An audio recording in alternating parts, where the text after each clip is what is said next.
Carmina Villaruel tuloy, Carmina Constantino. Ito po ay isang, masugid na DDH, 'no, Duterte diehard hater. Ang problema sa inyong mga kahit kayong media, iisa lang po, mapa-media, mapa-tao sa gobyerno, iisa lang po ang kanilang script. Ang kanilang script po lahat na nagaganap sa Pilipinas, kasalanan ni Duterte. Yung nakakulong po doon sa The Hague, Netherlands, siya po may kasalanan. Bakit? Baon tayo sa utang. Eto po, sabi po, si Duterte.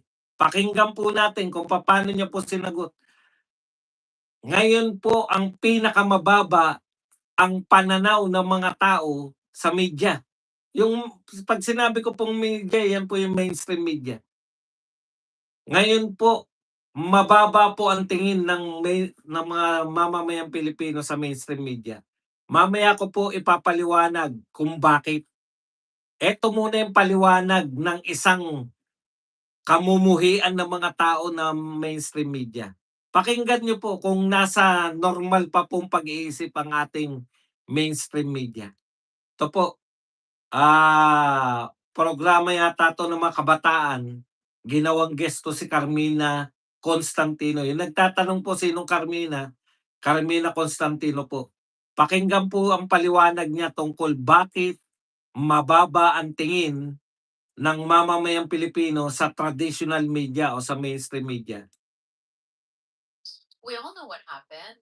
We had a former president, ginurakan, dinurog ang imahe ng malayang pagpapahayag, no?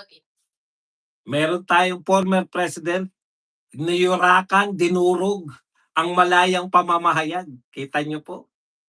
Niyurakan, dinurog ang malayang pamamahayag. Tanong ko sa iyo, Carmina, kinulong ka ba nung panahon ni Duterte? Lahat ba ng mga anti-Duterte napakulong ni Tatay Digong? Sinong mamamahayag ang pinakulong ni Tatay Digong? Niyurakan? Anong ibig niyo sabihin? Pag ba hindi kayo binabayaran, yun ang tawag niyo, niyuyurakan? Hindi, no? Ang bibigat ng mga binibitawan. Ang tanong ngayon, bakit mababa ang pananaw sa inyo ngayon? Oh, ulitin natin konti yun. President, ginurakan, dinurog ang imahe ng malayang pagpapahayag, no, dito sa ating bansa.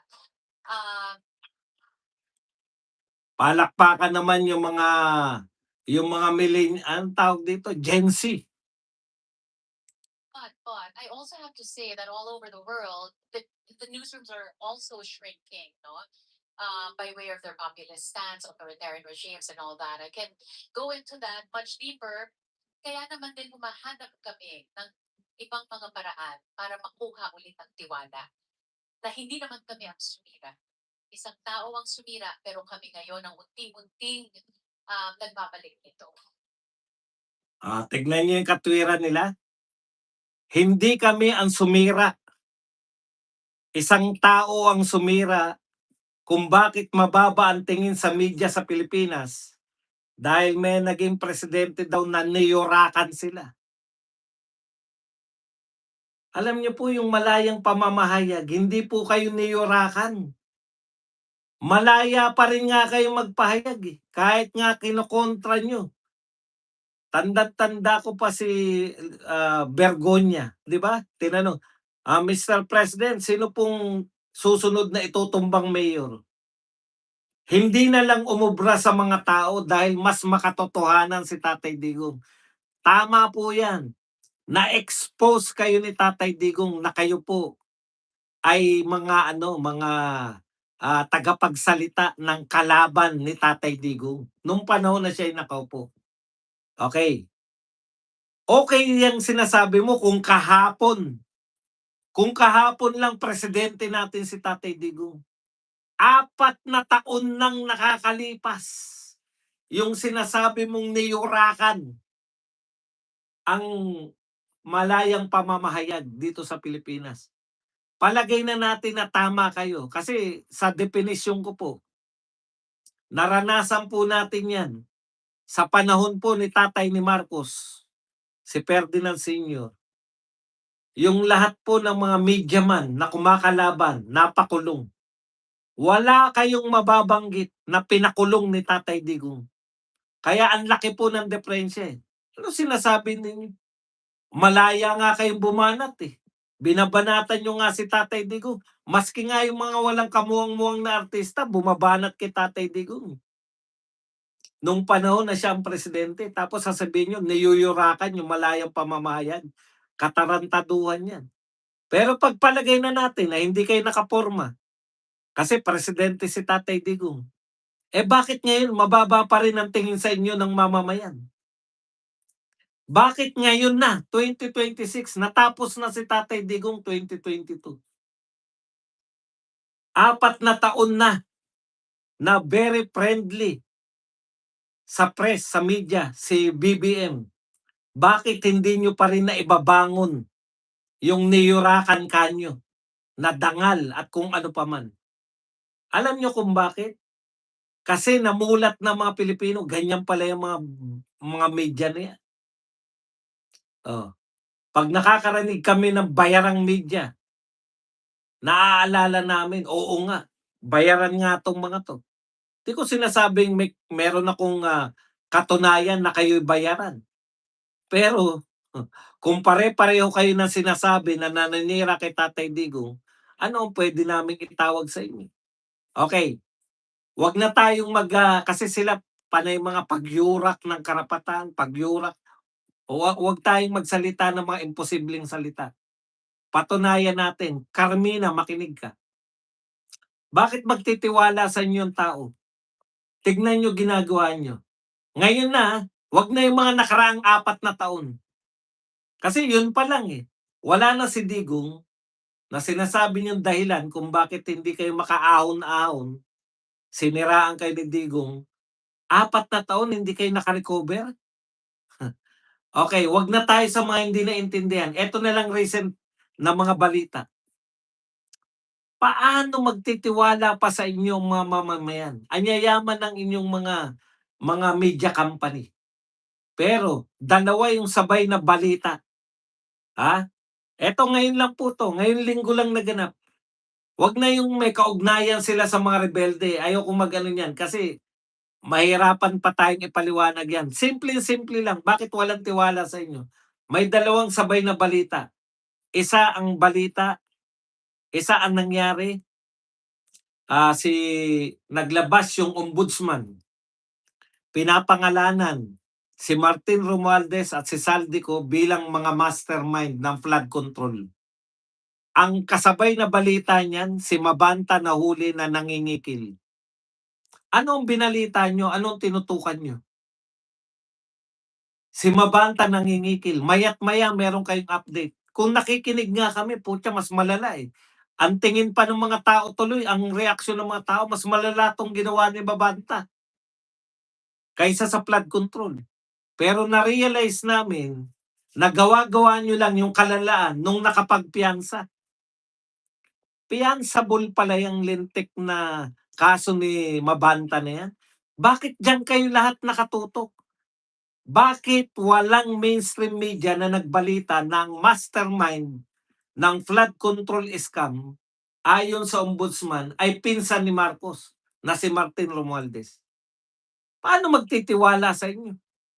Yung mas mahalagang balita, ini-ignore ninyo kasi masasaktan yung mga nasa kapangyarihan. Naganap yan. Sinabi ng ombudsman, kakasuhan na nila si Martin dahil siya yung mastermind. Halos hindi namin nabalitaan mula sa mainstream media. Sino nagbalita niya sa mainstream media? Wala halos. Tapos sasabihin nyo ngayon, ibinabangon ninyo yung puring niyurakan. 4 na taon, may chance kayo, wala na si Duterte. Walang hadlang sa inyo. Ano ang ginagawa nyo 4 na taon? Selective na pagbabalita. Maaring hindi kayo fake news. Totoo namang hindi kayo fake news. Ang ginagawa nyo, hindi nyo binabalita. malala pa kayo sa fake news. Ang fake news tinitwist lang, eh. Pero kayo, ini-ignore ninyo. Hindi ba balita yan? Ang tagal nang hinihintay ng tao. Sino mastermind? Alam namin meron pang isang hindi nababanggit. Pero sapat na yan para ibalita. Trilyon ang ninakaw ng mga yan. Hmm. Di ba? Tapos sasabihin nyo, niyurakan kayo ni Duterte kaya hindi mababa tingin. Patuloy niyong ginagampanan yung trabaho ninyo na huwag ibalita yung mga dapat ibalita. Wala na nga pagkakaiba, eh. Sa dami po ng mga social media influencer na nabalitaan na ng tao, kahit hindi nyo pa ibalita, mababalitaan nila dahil sa amin sa social media. Sasabihin nyo ngayon, kaya mas mataas ang tingin ng mga taga-social media kaysa sa inyo. Kasi daw, sinisira nyo kami. Ano ba Tagalog ng available? Fianceable. Tagalog yun, eh. Yan yun, Carmina.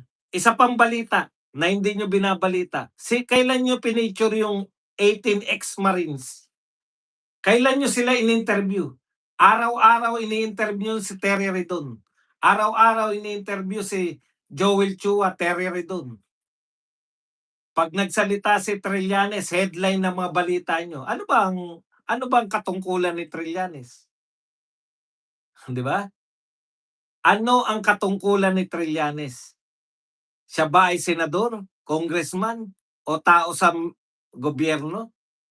Walang katungkulan. Pero bakit laman ng balita niyo lahat? Kasi ang sinasabi ni Trillanes ay kasiraan ng mga Duterte.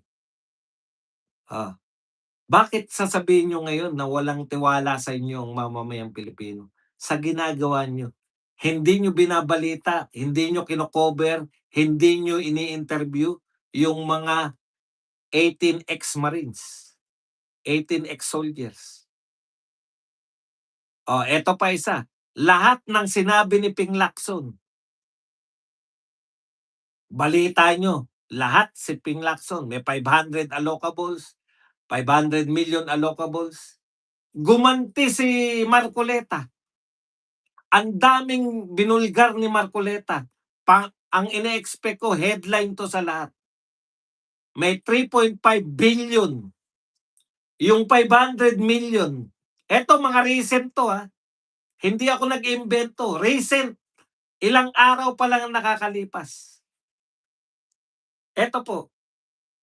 Lahat ng sinasabi ni Ping Lacson, banat kay Marcoleta, headline ninyo, banat kay banat kung kani-kanino, kino-cover nyo. Sumagot si Marcoleta, ang daming revelasyon. Expected ko, lahat ng mainstream media, cover story nila, headline. Ang ganda pang headline nun. Tito Soto, may 2.5 billion, 3.5 billion allocables. Pang headline. Ping Lacson, nakinabang sa 8 billion kickback. Pang headline. Ping Lacson, macho, babae lang ang may period, pang headline. Imagine ninyo. Ang daming sinabi ni Marcoleta na pwedeng pang headline. Pero dahil si Marcoleta nagsalita at kasiraan, masisira yung mga amo ninyo sa mainstream media, hindi nyo binalita. Paano nalaman ng tao yung mga sinabi ni Marcoleta na may 3.5 billion allocable si Tito Soto, na mayroong nakinabang si Lacson sa 8 billion kickback mula kay Bersamin? Paano nila nalaman? Sa social media. Sa mga katulad ni Badong. Hindi ko po sinasabi na lahat ng social media ay tama. Marami po sa social media ay fake news. Maraming vlogger ang fake news. Kaya nga dapat mamili kayo, eh. Di ba? Panahon na po para wag kayong magtiyaga sa mga nagpe-fake news. Dito kayo kay Badong, sigurado ang balita. matitiyak ko yan sa inyo. Dahil hindi ko po ugali yung makipagpaligsahan para mauna lang. Binabalita natin dito, legit lahat. Bakit tatalunin kayo ng mga social media? Carmina, Constantino, dahil pa rin kay Duterte? Matagal nang nakakulong, 1 taon nang mahigit na nakakulong yung mama. Siya pa rin ang may kasalanan? Kaya walang tiwala sa inyong mga mainstream media ang mamamayang Pilipino dahil selective kayo magbalita. Lahat ng sinabi ni Lacson, diyan na lang sa Lacson versus Marcoleta, para very recent, para alam ng lahat. Lahat ng sinasabi ni Lacson kay Marcoleta, kahit imbento lang, kahit kapirasong papel lang, sabi ni Marcoleta, may 500 million. Akala nyo, yun ang binabalita. Pero yung 3.5 billion ni Tito Soto, hindi nyo binalita. Kasi galing kay Marcoleta. Yung sa 8 billion na kickback na napunta kay Bersamin, mayroon doon binigay sa mga alyansa senatoriables para sa kanilang kampanya. Hindi nyo binabalita. Paano magtitiwala sa inyo? One side yung pagbabalita. 18 ex-Marines, hindi nyo binabalita. Napipilitan na lang kayo dahil nagkukusa yung 18 Marines, masisipag sila na mag-conduct ng press conference na ang dumadalo lang ay mga social media, vloggers, kumakalat na hindi nyo na ma-ignore. Ngayon, tignan nyo, ang basehan ng reklamo o ng kaso ni Martin Romualdez, yun pong mga siniwalat ni Gutesa at saka ng 18 Marines. See? Bakit kayo pagtitiwalaan ng tao? Hindi nyo ginagampanan yung trabaho nyo. Magbalita ng tapat. May tinatago kayo. Not necessarily na nagpe-fake news kayo, pero may tinatago kayo. Yan yun, Carmina. Huwag kayo mag-imbento na dahil kay Duterte. Tama.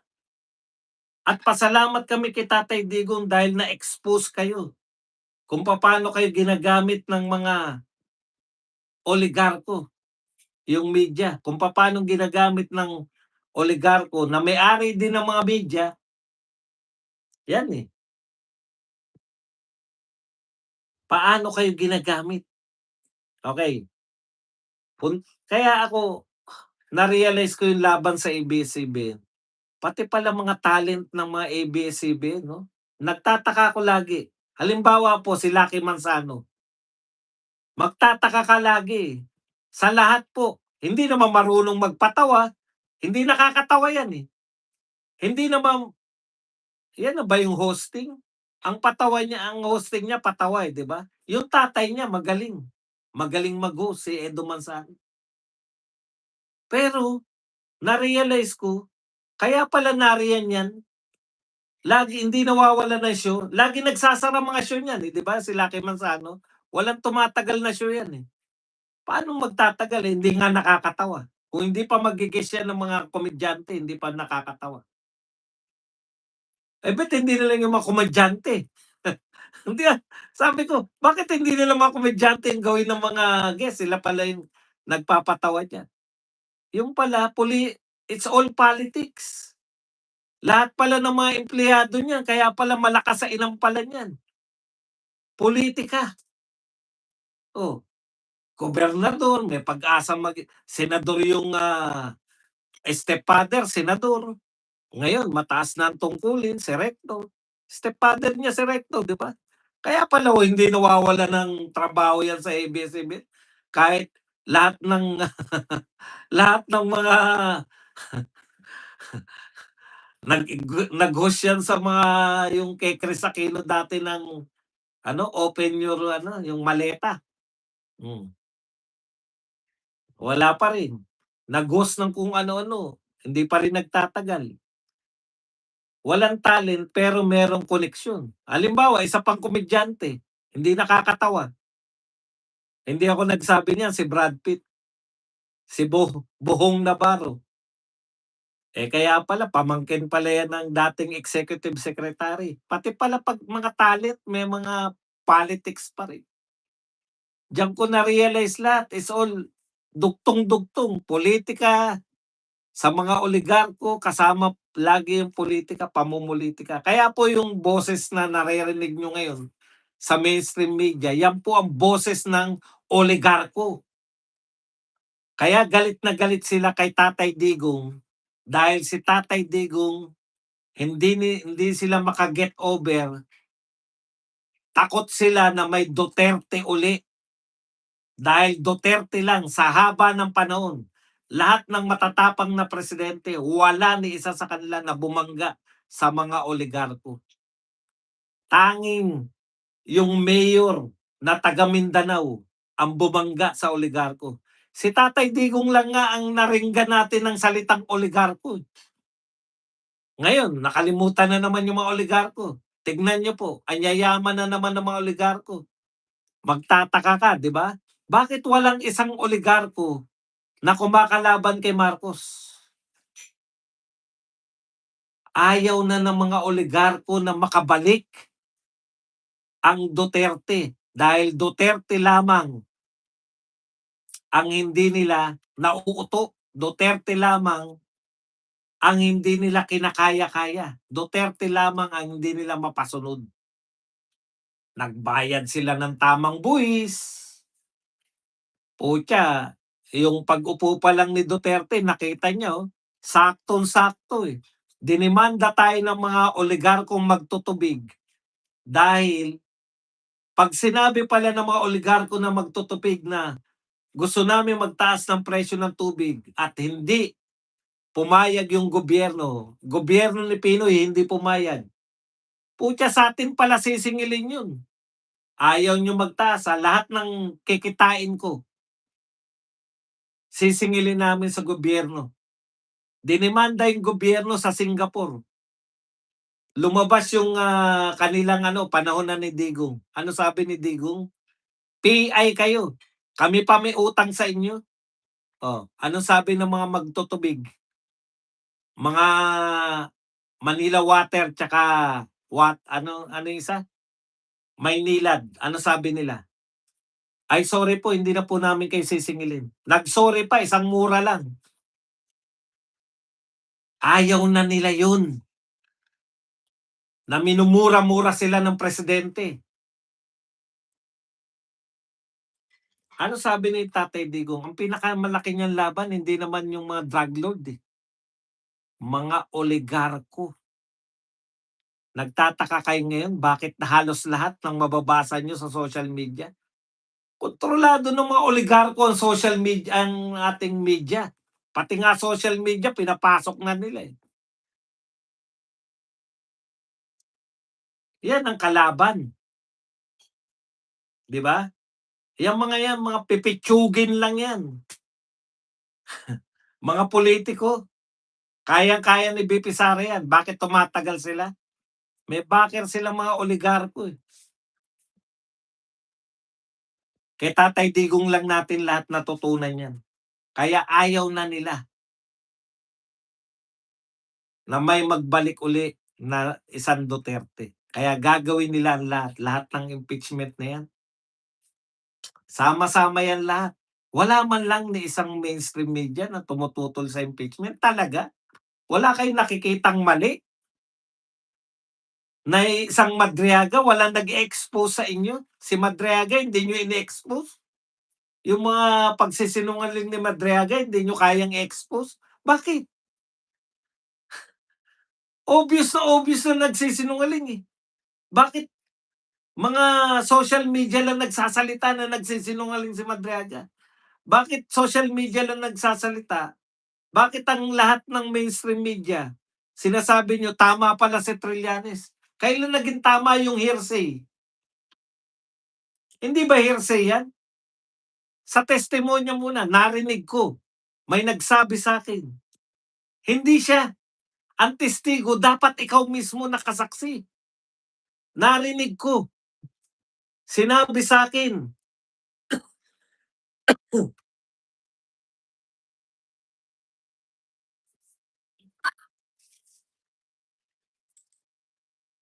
Tapos sasabihin niyo, "Bakit kaya wala ang tiwala sa'min ng mga mamamayang Pilipino?"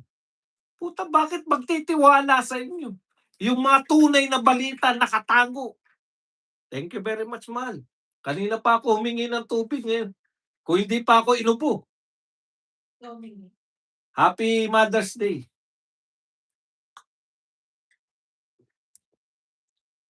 Ah, okey.